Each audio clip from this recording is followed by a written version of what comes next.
yeah, yeah, yeah.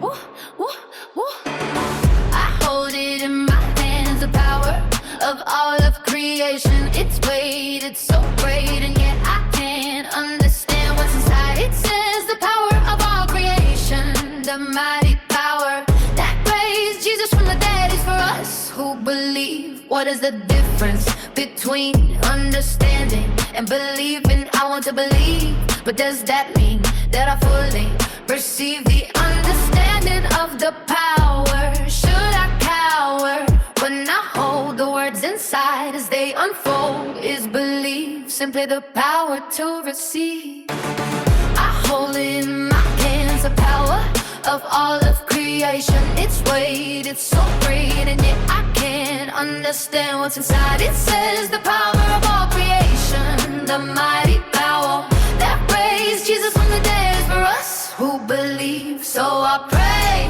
for wisdom to understand, that I may be full of confident light to do what is right.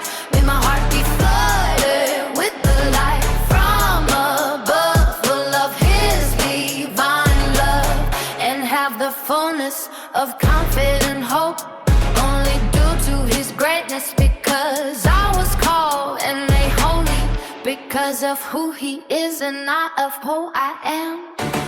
I hold it in my hands, the power of all of creation. It's weight, it's so great, and yet I can't understand what's inside. It says the power of all creation, the mighty